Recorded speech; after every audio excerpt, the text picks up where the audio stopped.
everyone. This is Nitya Ramachandra from the NR Sports Show. This is episode 923. We are joined by a really special guest. Her name is Summer Sanders. She used to be a competitive swimmer and she won the Olympics in 1992. Now she's a sports commentator, actress. Man, she does everything. She was born in California. She went to Samford University. What a great career, and she represents women in sports big time. And Summer, I just want to say thank you for joining the show. How are you and your family doing today? We're doing great. Yeah, thank you for asking. We had a good fall weekend, and I got to go watch my niece play soccer at DU at Denver Wow. University. So it was a fun weekend.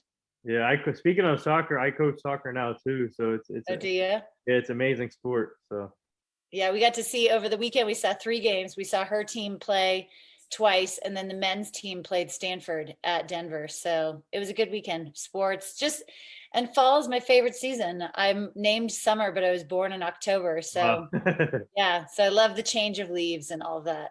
Yeah, so like I mentioned in the beginning of the intro, amazing swimmer, obviously Olympic champion in 1992. Man, and for you as a woman growing up in California, what was that like? And when did you get interested in being in sports, especially swimming? And who was your biggest role model throughout your life? Yeah, so I was born in 72. 72 is big time for women who enjoy playing sports because it's when Title IX was enacted, which really allowed me the opportunity to dream to play sports in college and earn a scholarship. So I was very lucky. But my youth sports, I didn't have a lot of youth sports to choose from. I mean, I could be on the boys' soccer team, which a lot of the girls did. I think we had like maybe a mommy and me gymnastics class I could have taken, but where I grew up in Northern California, just outside of Sacramento, summer league swimming was everything. So we swam the summer league, and it really started around April and then went all the way through August. My brother did it, and I wanted to be just like him. So I started swimming when I was 4. They actually said we'd really prefer her to be 6, but if she can swim a lap at the pool, then she's on the team. And I did, and that was it. I was addicted, I think, to that like semi fear that you get when trying something that's really kind of scary, actually, when you think about it. It's sink or swim, literally, when you dive in for your first swimming race. But also because I was so young. And anyway, my first race was quite scary. And then I touched the wall and felt that sense of accomplishment, and that became my addiction. Wow. So what was that like when they said, obviously the preferred age was 6, but what was it like when they said you got to swim at 4? And obviously, swimming that's kind of crazy. We never see a 4-year-old kid swim early, but for you, what was that like when they said you can swim at 4? Yeah, I honestly think I didn't even think that it would be an option for me not to swim. Mm. Probably my mom really heard it more than I did. I just was like, well, I'm of course going to be on the swim team because my brother is. Um, but I think she maybe was a little worried. I don't know. I just dove in and swam that lap of the pool, and there was no other option than for me to be on swim team. What my mom did though is I actually wanted to join year-round swimming right after that, and she made me wait. So I couldn't join year-round swimming until I was around 7 years old. So I'd sit there and watch my brother on the sidelines, and Oh wow. I remember being so angry, like, why can't I do this? And anyway, she just made me like get more hungry for it and wait for it, and it was probably the perfect thing.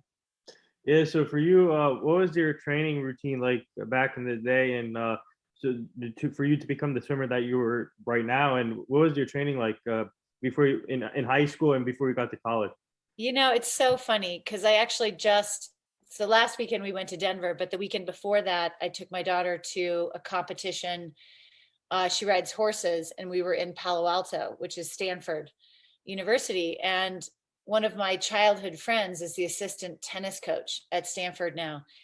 And I got to see him, and he sent me this text that said, I don't know if I ever told you this, but your dedication and commitment and watching that in high school really fueled me to push myself in my tennis career. Hmm. And I texted him back and said, I look at my high school career and my schedule, and I have no idea how I did it. Wow. It was, I can't even bring it up to my teenage and high school kids now because it's just, you can't compare it.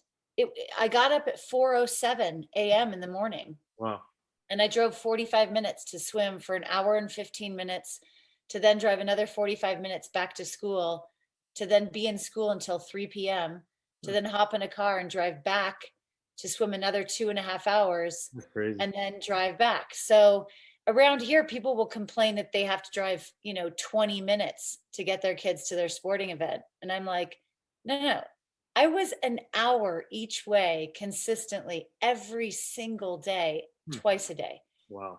I don't know how I did it. I really have no clue, but it was definitely time management and an incredible focus on what I wanted to accomplish every single moment. And I know that sounds really exhausting and very type A and probably quite boring, but it worked for me.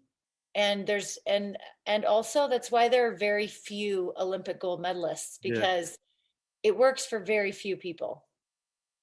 Yeah, so for you, speaking of balance, one of our co-hosts, her name is Kia. She always loves to ask these questions whenever she's on. So she asks like, what is your key to balance? So I'm going to ask you the same thing. What is your key to balance? I think my key to balance is forgiveness, to be honest with you. Perfection is really overrated, and that's probably the most boring part of the way people perceive the type A athlete. So I just think you're never in pure balance. It's just the teeter-totter. As long as it's constantly moving and giving each side a little bit of time, that's balance. I think it's recognizing when you need a break. It's recognizing when you need to laugh. It's recognizing when you need to cry. And when all of those emotions are in check, then your balance of your daily life and dedication seem to be in tune. Yeah, so tell our fans, take us back to your first race. How nerve-wracking was it? And you said it was crazy. So just tell our fans about your first race. Yeah, so first race was when I was 4. Mhm. And I hopped on the blocks with no swim cap and my nylon swimsuit and my big old belly. And I freaked out and I started crying. And so my mom stopped the meet and went over to me and she said, "Now, Summer, you don't have to do this. Wow. But if you want to, just look, it's one lap and look who's at the end of your lane.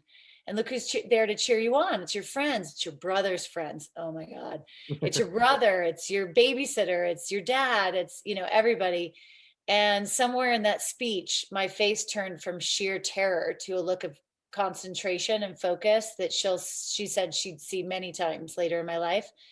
So she started the starter and off I went, belly flopped in the pool, swam my heart out, freestyle for one lap, and I touched the wall and I touched third. And I just recently learned that it was actually a full heat. So there were 8 kids in the race. And I touched third. And it wasn't even about third. It was the fact that I touched the wall. That was the victory, that I did it, that I was very scared, that I decided, okay, I'm going to push myself into this fear and through the fear, and touching the wall and feeling that sense of accomplishment, like I said earlier, it was everything to me. And I think I took that with me through my life in a way that was 2 parts. One, I liked that feeling of accomplishing, but I also recognized I didn't like that feeling of backing down from the fear. I knew I wasn't going to be happy with myself if later that day I didn't swim that race. And then I'd be reliving it over and over and over again, going, why did I do that? Why did I do that? Right. Push yourself to try something new. Push yourself it's the only way to grow. So push yourself into that fear in a very healthy way. And would you say after that race, obviously overcoming those fears, and would you say that this is something I can do throughout my whole life? Would you say that race helped you Yeah, jumpstart your career? totally. I mean, I'm an introvert. So for me to stand up in front of 5,000 people and give a speech is not easy. And the first time certainly was not easy. But since I was 4, I've generally pushed myself. If it scared me like that, I knew I needed to do it. Yeah. And mostly I knew I couldn't back down from it, because that would become a habit as well. So you're never going to be perfect, right? It goes back to that balance question. You're never going to be perfect. Right. Is it going to be great the first time you do it? Probably not. You know, people might tell you you were awesome, it was great, but you're always going to have room for improvement and there's ways to get better. But you're never ever going to get through the first time until you do it the first time. Hmm. Yeah. So before we get to your college recruitment process, tell our fans about your high school career because you focused on two strokes, which was the butterfly stroke and the individual medley, I think it's called. So did you try any other strokes there, or were those the only two you focused on throughout your high You school? know, I swam everything, and Okay. that's why the medley is so great because so when I was really young, when I was 4, I was a freestyler because everybody's a Yeah. freestyler back then. It's the first stroke you learn how to do. And just for anybody who wants to try swimming, it takes a while to learn how to swim butterfly. Everybody says, "Oh my God, that's the hardest stroke." It's the hardest stroke because it's just technically, physically Yeah. harder to figure out the timing of it all. But once you get it, then you figure out your own form of butterfly and it either comes naturally to you, which means you're a butterflyer, Mhm. or it's not. Yeah. And it's always going to be difficult for you. So don't beat yourself up if you can't swim butterfly in the very beginning of your swimming career. It takes a second. So yeah, I actually, so in high school, I was a breaststroker. Mm. Um, breaststroker, so freestyler when I was really young. I swam all the strokes always, but really breaststroke was my stroke up until I was a national swimmer. And then USA Swimming changed the order of events at nationals, and my 200 breaststroke fell on the same day as my 400 individual medley. And the 400 individual medley is the hardest race in swimming. People will argue with me, but anybody who's swum 400 IM knows it's the hardest race in swimming. You have to swim 100 meters of each stroke, Wow. starting with 100 butterfly. Hmm. So you're using every single muscle in your body. You're constantly switching things up. Your body thinks, okay, now I can start to swim fast after you change each stroke.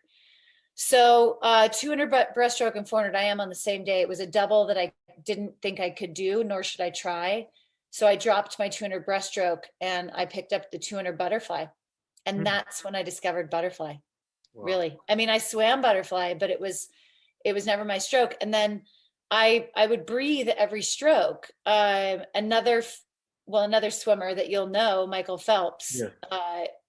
would breathe at every stroke. And in the beginning of his career, people would mention, oh, the other swimmer that breathed every stroke was Summer Sanders. I would breathe every stroke because the first time I swam the 200 butterfly, I choked on water. Hmm. And so I came up for my breath because you're supposed to kind of go every third or every other stroke. And I came up for breath. It was just a mouthful of water. And so I tried to take a breath. On the next stroke, I still couldn't breathe. The Wow. next stroke, I still couldn't breathe. So by like the 5th stroke, I said, screw this. I'm going to just breathe every stroke to at least give myself the option. And that's what I did ever since. It was not a planned event. Wow. That's crazy. Yeah. So now from high school, obviously to college, tell us about your recruiting process and how many scholarships did you get, and what made you choose Samford University? Yeah, I think when I was younger, I wanted to be an actress and I knew I wanted to work in television. So USC was my dream college in the very beginning. After that, I think it was around 11 years old, I went to a swim meet at Stanford and I was like, no, no, no, this is my jam. I mean, if you set foot on Stanford campus, it's pretty hard to not want to go there, coupled with the fact that I felt like the best coach in the country was at Stanford at that time. His name is Richard Quick. Hmm. I really felt like Richard understood the way to coach me. I didn't think I was a complicated swimmer. I just needed to be made to believe I could accomplish these crazy, impossible times and feats. So my recruiting process was actually quite simple. I knew I wanted to go to Stanford. They were the number one school for swimming. They had what I felt like was the number one coach, and they're a pretty damn good university. Yeah. I'm so biased, but I love my school. I love it. So I only applied to Stanford, and I got in early. And so by December, I knew. I did take a recruiting trip to the University of Texas because that was the number two. Well, it was equally great at swimming and a wonderful coach. And I said to the coach, he's like, come take a recruiting trip. And I said, listen, I'm 99% sure I'm going to Stanford. And he said, well, when you come visit us, you'll either be 100% sure or we'll have a shot. So I went to University of Texas, and boy, is that a fun school. And I just lived it up on 6th Street. But when I got done, I knew that Stanford was where I was going to be. So it was actually, I was very lucky. I was very lucky that I got into Stanford. I was offered a full ride. There was just no question to me that that's where I should be. Yeah. So speaking of having that support system around you, so what's that like for an athlete to have obviously coaches that supported you from day one when you were younger, and obviously your family is the main thing there. So, but how important is it for an athlete, and how big of an impact can it have on an athlete? Huge. Coaching is a huge part of the maturation process, the journey, the adventure of an athlete and their career. Conversely, a bad coach can have a bad impact. I mean, it can be devastating to a kid's career. I was really lucky. My team stumbled upon the most amazing coach when I was about 10 years old. His name is Mike Hastings. He's passed away, but he was awesome in this world of where we hear about all these youth coaches and their inappropriate use of power and all of this. Mike taught me to be my own coach. So he gave me the power to know how to warm myself up at swim meets, to feel confident in situations when he wasn't there, because he knew I was going to be at that level of swimming. So he was amazing. I had a wonderful coach in him. He had a great relationship with my parents, and my parents also knew their role, and their role was to be parent, and my coach's role was to be coach. And that line rarely crossed. I mean, there were times when my dad had to say to Mike, I'm taking my kid on vacation. And Mike would say, you can't take her on vacation. She needs to be training. He said, my kid needs a vacation. So I'm taking my kid on vacation. So that was a very close line, right? And that worked out. But and then my college coach, Richard Quick, was equally amazing because he also worked with Mike, who was my club coach, and they created a relationship that worked. And that was important to me, for both of them to listen to each other. And then Richard was just incredibly full of energy. He's passed away as well, but anybody who knew Richard Quick, it was just a ball of energy, nonstop, every day, all day. It was infectious, and you couldn't help but just want to swim well and be happy when you were around him. Wow. Yeah, so tell us about your college career at Samford University. Obviously, a big competitive school in all sports, and obviously great academic school to go to. And you won 9 NCAA championships while you were there. So what was that like for you, winning those championships and competing in a high level every year? Yeah, Stanford was awesome. I mean, I was a full ride scholarship for athlete for 2 years, and then I gave up my eligibility. Now you see that these awesome young athletes have access to their name, image, likeness. And that was something that we didn't have back then. So as an Olympic athlete, you had to decide, do I want to make money or do I want a college scholarship? And anyway, I had a long conversation with my dad, and he said, listen, if you can pay for your Stanford education, do what you want to do. But that's, you need to finish, and you need to pay. So I paid for every cent of my last 2 years, 2.5 years of Stanford. So I won those 9 individual titles in 2 years. Yeah. I won back-to-back swimmer of the year in my only 2 years competing collegiately. It's important for me to note that, because it wasn't as if I won 9 over 4 years and 2 swimmer of the years over 4 years. It was just my 2 years, and it was incredible. And people always ask me, what was your greatest accomplishment as an athlete? And I say winning the NCAA championship as a team in 1992, by far, hands down, the best moment. Yeah. So, what did you like about Samford University? Obviously, a great fan. But the fans are amazing there, and obviously, like I said, competitive in football, basketball, and every sport they have. So, for you, what was it like competing in front of those fans when you were swimming? Oh my gosh. Well, we didn't draw a ton of crowds when we had our dual meets. I don't know why. I mean, we were a fun team to watch, but we weren't as exciting. Yeah, it was. I just think Stanford's so special for the reasons that you just mentioned. We're a small school, 6,000 undergrad, and yet we have, every sport Division I and a ridiculously competitive environment wherever you go. So our football team is incredible. I mean, we have our good years, we have our not so good years. Basketball team, occasionally we make the NCAA tournament.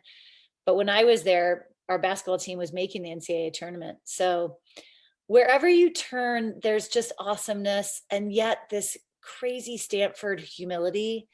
And that's why it's when I won my Olympic medals in between my sophomore and junior year of college, and I went straight back to Stanford because wherever you turned, greatness was happening. Mhm. I mean, Google was being created there, Yahoo was being created there at that time.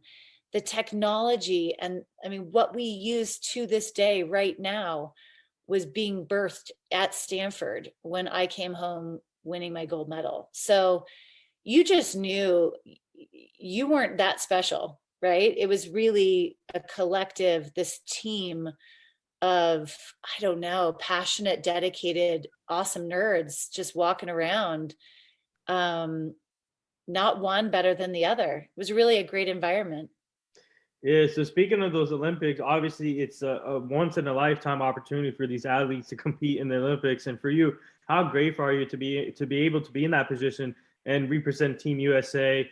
Obviously, you competed in a high level. You won gold medals, 1992 championship. So, did take us through the process when you got into the Olympic team with Team USA? Oh, making and did you watch the Olympic trials this past year? Yes, yes, Yeah, it's insane. I amazing. hope you could feel. I mean, the Olympic trials are so much more competitive, nerve-wracking, anxiety-ridden. I mean, every emotion under the sun that could make you crazy, that's what the athlete goes through during the Olympic trials. It's far worse than the Olympics Yes, itself. sure. So that, yeah, making the team was an intense moment in my life, an intense moment. And anybody who was at the Olympic trials in 1992 will remember my 400 IM, where I took it out way too fast. I always say this to people: if you're swimming a long distance event, if you are running a marathon, you're going to think that the first, I don't know, minute of that race doesn't matter when it's over a course of 4 hours or 3.5 hours, however fast you run it. But that first minute of your race is vital and can be devastating, because if you take it out too fast, you will feel it the rest of the race, and most specifically the last 6 miles or Mhm. the last lap. And that's what I did my 400 IM. I was out way under world record pace. And then all of a sudden, the last lap, and I was ahead by half a body length in the 50-meter pool. Wow. And the girl who got second, Erica Hansen, almost touched me out. I mean, I thought I wasn't going to be able to move my body. It was literally, I'd become encased in cement, and that's what I felt like I was trying to pull through the water. So you add that to the fact that when I finally touched the wall and saw one next to my name and I was officially an Olympian, it was a huge moment.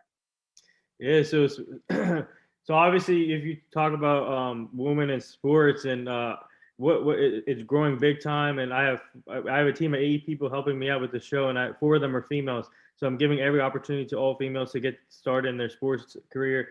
So Yeah. for you, what's it like if you want to go now? Katie Ledecky, a great swimmer, and you see Shannon Miller, one of the best Olympics to ever compete in the Olympics. So for you, what's it like seeing now women getting the opportunities in sports? Oh, it's amazing. I mean, I have a daughter. My daughter's 15. She has every sport. I mean, she's just started playing women's rugby. Oh wow. I mean, there isn't a sport that's not offered really for women now, and it's awesome. It's awesome. And then the longevity, it's not just that they're offered at the youth level. It's also that women now have the opportunity to make a career out of their sports. And you think about it and you think, oh gosh, well, when does a guy usually peak in their sport? In many, many sports, women don't peak until they're much later, after college. I mean, look at our women's national team soccer. All those women are well out of college. Look at our WNBA. I mean, Candace Parker. It's just giving them the chance to survive in the sport so that they can be their absolute best is phenomenal. And that's where I've seen sports go. And so what that does is it allows not just a kid. I mean, we want all these young kids to have their dreams, but we also want our teenagers and our college kids to have dreams.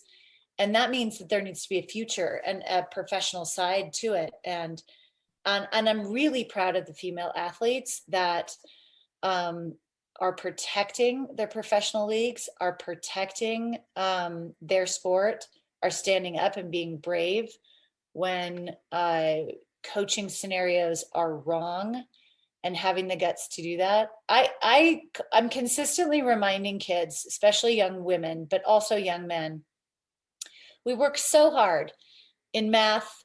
We work so hard in our reading. We work so hard with our sports. We're practicing all these areas of life, but we aren't practicing necessarily on a daily basis being bold, right? And speaking up and verbalizing our opinion in a well-mannered, easy way for people to hear you.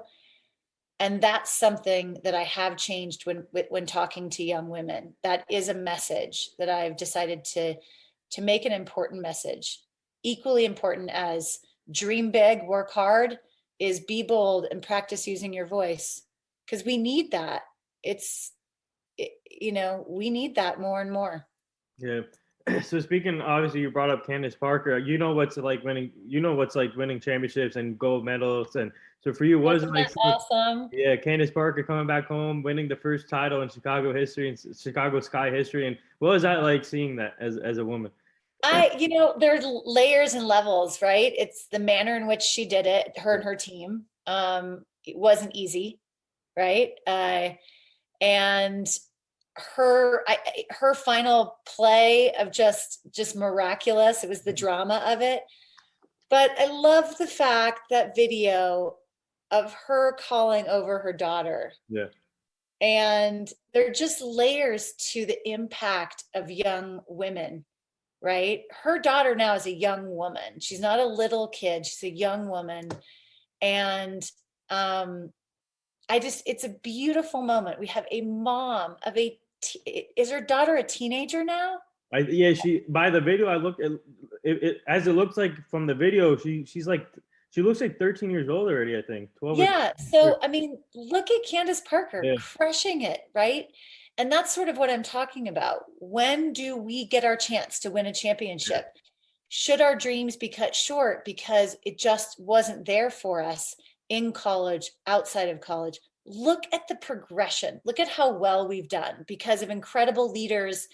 And, from the Billie Jean Kings to the Donna DeVeronas to David Stern and Adam Silver. I mean, I worked 10 years for the NBA. I was there. I was working for the NBA when the WNBA began. I was working for the WNBA, interviewing all those amazing athletes. And David Stern did not, of course, he wanted people to be in the stands. Of course, he wanted TV rights and all of that for this league. But there was zero chance he was going to let that league fail. You need to give these leagues a chance to find their legs and their voice and their audience. Give them a second, right? And he gave them a second. And look at how beautiful that moment was. The stands were packed. The city was on fire. It was a beautiful moment with Candace Parker and her daughter. And I feel like, wow, we've made it right there. That is progression. That is awesomeness. And everyone involved in that should be standing up and just taking it in for a second. Yeah, amazing scene yesterday. And we actually had the head coach on the show and his wife on the show last year. And it was an honor talking to them and congrats to the Chicago Sky. They deserve it. And Yeah. Candace Parker coming back home. It's like LeBron going back home to Cleveland, winning the championship there. Same exact thing what happened. Yeah. Amazing. Her whole family was there. Her Yeah. whole family, of course, but her whole family was there. It was just, that's when it means something. Like that's why the Olympics to me are so emotional, because you have the family in the stands and you can almost see the hours, and me describing to you my high school practice schedule and all of that. But that's what you kind of saw with Candace Parker. That's different than Yeah. LeBron, right? LeBron brought a championship back, but it wasn't in that moment that you saw all of the hours that LeBron put into it. That's what I saw with that moment of a WNBA championship. Was she was not going to give, she was going to win a championship before she was done. Yeah. And she's not done. I'm just saying, it was beautiful moment. Yeah, so speaking of your TV career, while you were competing, that's when you started your TV career with CBS Sports. You covered the Atlanta Olympics. Like you said, you covered the NBA and WNBA interviewing. So what was that like, starting your TV career while competing at the high level too? Yeah, it was hard. I mean, I was still going to school. So I was going to school, still competing, working, and trying to have a social life, be normal. It was ridiculously hard.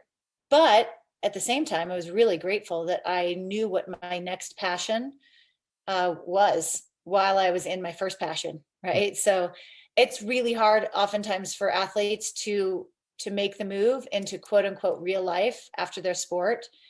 And my transition was quite easy. But again, it goes back to that. All of my auditions scared me. All of my auditions worried me.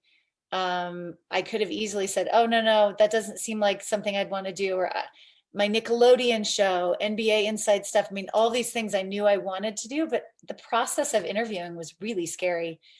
And so, yeah, it was just a natural transition into television from my sport. Yeah, so what was it like covering the Atlanta Olympics? Obviously, you competed in the Olympics. So what was it like covering that, the Atlanta Olympics? Yeah. Yeah, it was, well, Atlanta was amazing. Atlanta was the second Summer Olympic Games for NBC. The 92 games were their first, and they did a thing called the triple cast, which didn't really work out for them. Cable wasn't really super hot then. Internet wasn't invented. Nobody carried a cell phone. That's where we were at in 92. Now you move forward to 96, cable was becoming something a little bit more. And it was a home Olympic Games. So NBC blew it out of the water. And it was hard and awesome to cover those games. It was hard because, there's a part of me that wished I had made the team and I was on the team, but it was thrilling to be able to talk about it and watch the races.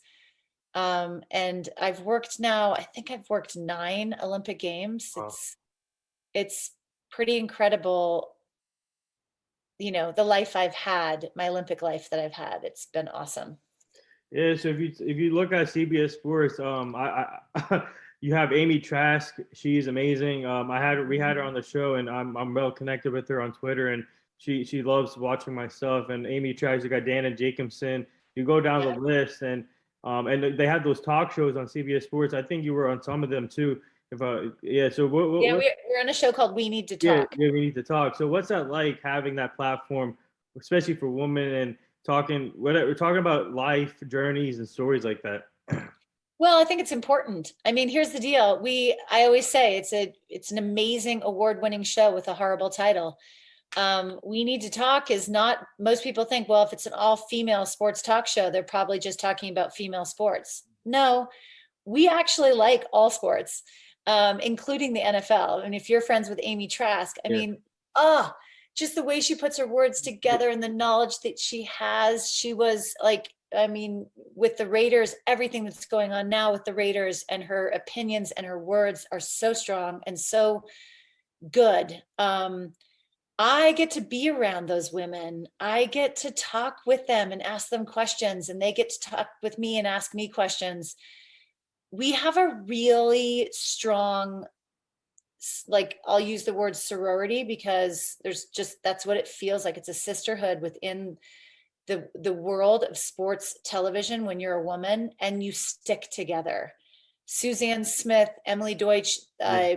they've been at this for so long, and it meant so much for them to create a place for all these amazing women in sports, women who work in sports, to come together, not just in front of the camera, behind the camera as well.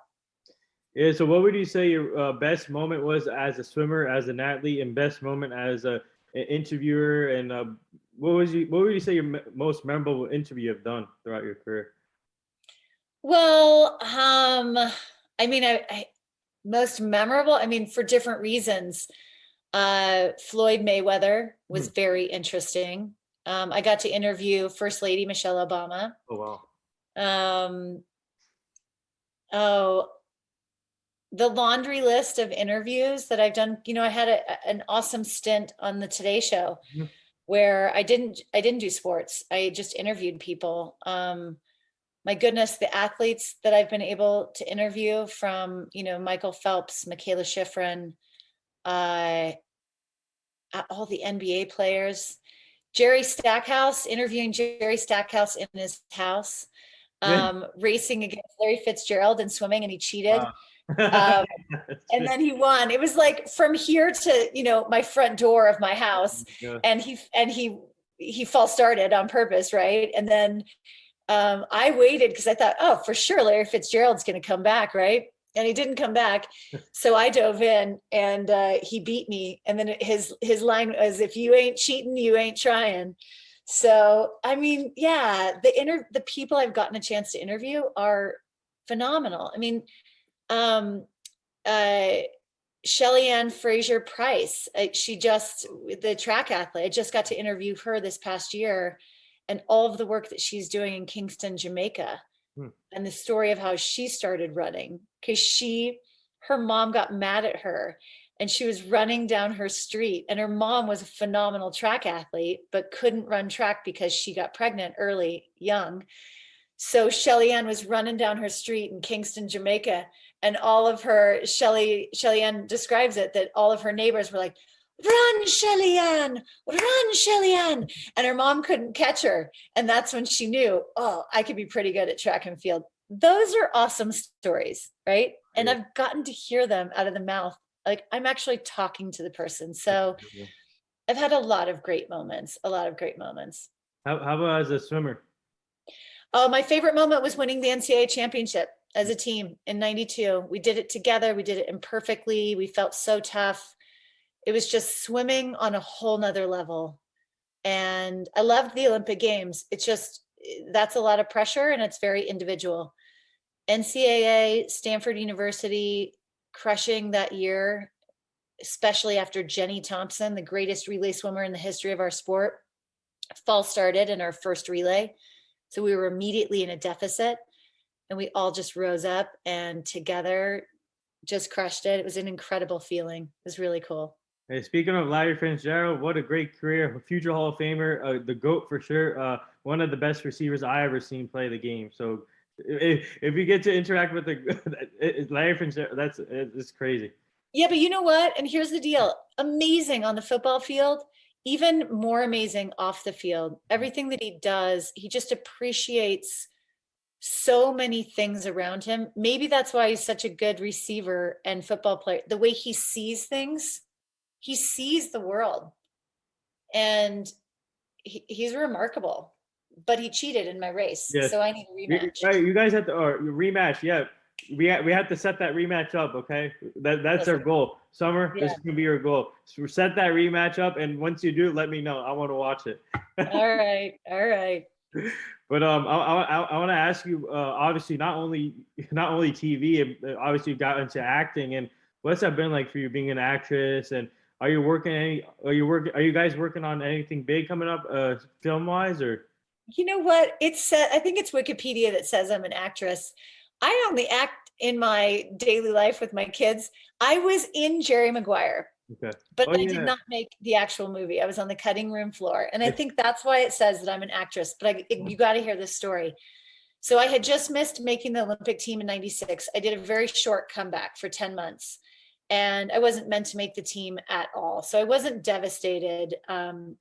Then I get a call saying, hey, do you want to go I think we shot it in San Francisco. Do you want to go to San Francisco and shoot this movie with Tom Cruise? And I'm like, yes. So the scene was, it was an all-day scene. And the scene was supposed to be Jerry. If anybody's seen Jerry Maguire, which I think the world has seen Jerry Maguire, the scene was supposed to be where he was fired. They changed that scene to the cafe, but I guess one of the scenes, one of the options was he was going to walk through the office building, through all those open cubicles to get to his office. And that's where he was going to be fired by Bob Sugar, I guess. So he walks in, the first athlete that he meets up with was a football player.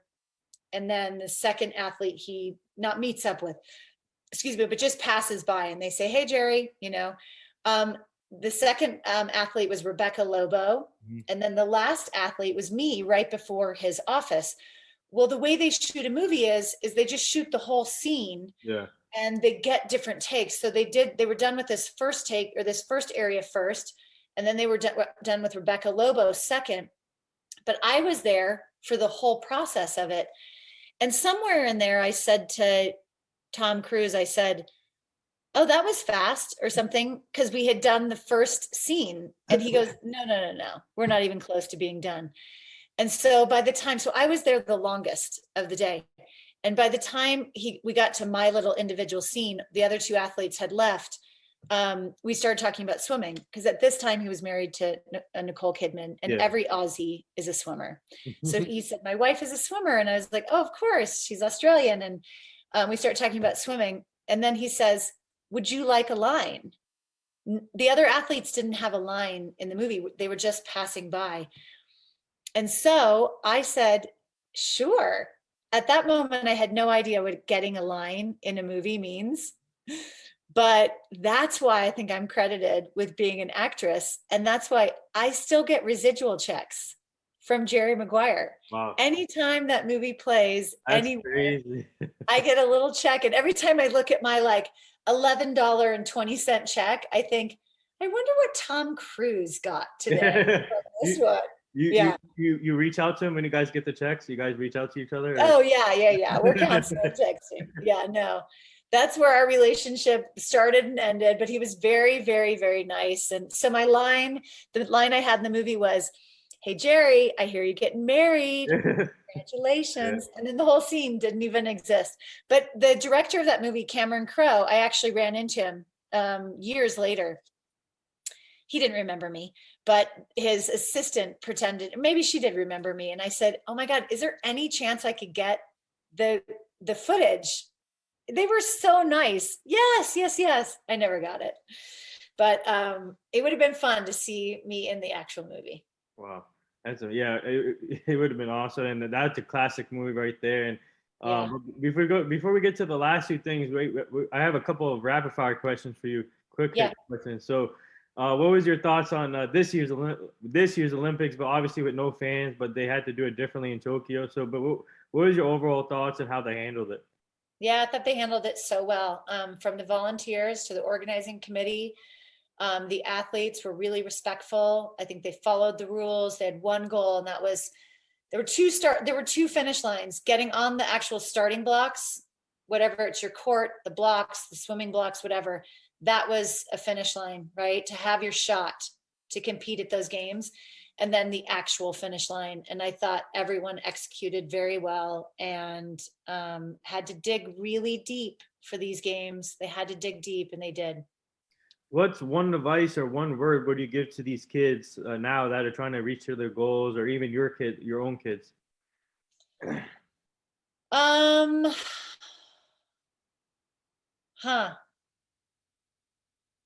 Well, dedication.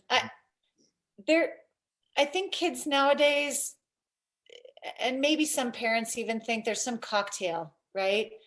How can I get my kid to the Olympic Games? It really is quite simple. It's natural talent, and then it goes to hard work and dedication. And then the final one is wanting it. You gotta have a deep in your soul want. Like it takes over. I want this to be able to reach the Olympic Games. It's just getting harder and harder and harder every year. You know why? Mhm. because everybody's got all this opportunity now. Everyone can start playing their sports so young, and the coaching is off the hook. Yeah. And so the dedication, the desire, the love, the want, it all has to be the cocktail in there to create a true champion within the sport. Thoughts on Katie Ledecky? Oh, amazing. The best. She's not gonna, she told me she's gonna go until LA. Oh, okay. We get to see her at 2 more Olympic games, hopefully. Hmm. Wow.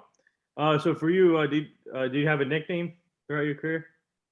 Well, so my name is Summer, and then my high school friends called me Scummer Oh, because I always showed up to school with my hair wet and in sweatpants. And my actual license plate said Scummer. hmm. But then when I turned quote unquote pro, my first agent was like, "You cannot have a nickname of Scummer." And I was like, "All right, well, I don't know." So people call me Some. People my whole life have called me Heather, but that's just because they didn't know any Summers and they thought for sure my name couldn't be Summer. But yeah, those are my only nicknames. Do we see are you going to be writing a book pretty soon for about your story or your life pretty soon? You know, I wrote a book, but it wasn't about my life per se. It's called Champions Are Raised, Not Born: How My Parents Made Me a Success. And I talked to several other Olympic athletes about just sort of anecdotes their parents could add. It's a perspective I wanted parents to read and hear and understand, specifically going back to that thought of parents would come up to me at autograph signings after the Olympic Games saying, "How can I sign my kid up for the Olympic Games? Hmm. How can I sign my kid up for the Olympic Games?" Wow. And I was like, "Oh, wait a second. I think there are a lot of people that don't know how this works. You know, your parent can't sign you up for the Olympic Games. You have to qualify. There's so many layers and levels of qualification. It is years and years and years and years and years. And it's what's awesome about the pinnacle, whether it's the NBA, the NFL, MLB, NHL, the Olympic Games. You weed out, you really do weed out people who just don't have it in their heart to really do it. And that's the biggest difference. Yeah. So speaking of the NBA, I know you guys cover that a lot too, and obviously you interview a lot of NBA players. So tomorrow the season starts. So what are you most looking forward to this season? I mean, well, I'm a Sacramento Kings fan. So I would love my Kings to get back to their glory days. What do I want to see? I mean, I live in Utah now. It would be really fun for me if there was some sort of a West Coast battle again, the Utah Utah Jazz, Jazz. Sacramento Kings, right? That was good.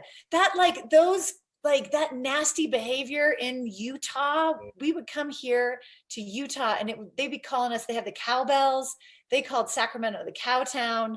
I want people to start yelling at Sacramento because we're so good. That's what I want. I want Sacramento to get heckled because we're so good again. Yeah, I can't wait for tomorrow. It's gonna be fun, and I'm a big Dallas Cowboy fan. Real quick, I want to get your thoughts on the Dallas Cowboys. Yeah. Well, did you watch that game? Yeah, what a crazy game! Yes, I got worried at the last second, but we pulled it through. So Yeah, you did. Yeah, you did. I mean, I was flying home, so I was trying to watch it sitting in the airport and then on the airplane and everything. Um, yeah, the Cowboys are the real deal. And you know, my brother grew up a Cowboys fan. I think it was because I mean we grew up in California.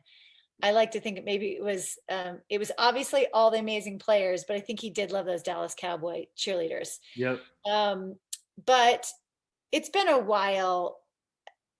Well, it's been a second since they've been a team to watch and worry about and cheer for. And I am excited for them. So good job, you. Always great to watch games that are nail biters and where, you know, defense comes into play big time. And I thought it was an awesome game. Yeah. And the last two things here before I let you go, our team is part of this foundation. It's called the Hugh Jackson Foundation. He's a former NFL coach. He's now the offensive coordinator at Tennessee State with Eddie George, and we're trying to help him prevent human trafficking, making sure the community stays safe, the kids stay safe, because it's still horrible out there with a lot of human trafficking going on, and we're trying to stop that quickly. So we're gonna send you the foundation so you guys can check it out. Great, perfect. Thank you so much. And thanks for all the hard work you guys are doing and his team is doing. Yeah, thank you. And the last thing here, would you like to say anything to all the nurses, doctors, or the essential workers right now? Oh my gosh. Nurses, doctors, essential workers that were just there for us, taking care of us through this entire pandemic. I thank you from the bottom of my heart. We thank you is not enough. We appreciate you every single day, even if people don't tell you. So please, if there's the dedication and the passion, please don't lose it, because we still need you and we want to get to the finish line of all of this. Well said. And there it is. That wraps up episode 923 with the former competitive swimmer, sports reporter, TV personality on CBS Sports, actress I can put in there, swimmer, Olympic swimmer, won the medal in 1992, won 9 NCAA championships with Samford University. She does it all. Man, Summer Sanders, I just want to say thank you for joining the show. It was truly an honor, and you're such an inspiration to all women out there. Keep up the great work, and we would like to have you back on the show again at some point down the line so you can meet the full team. But man, keep up the amazing work. This is such an honor. I learned a lot from this, and you and your family stay safe. And next time when you guys are in that CBS studio, tell Amy I said hi. So I will. I'll tell Amy for sure. And thank you so much. Keep it up. yeah, thank you. Okay. Bye.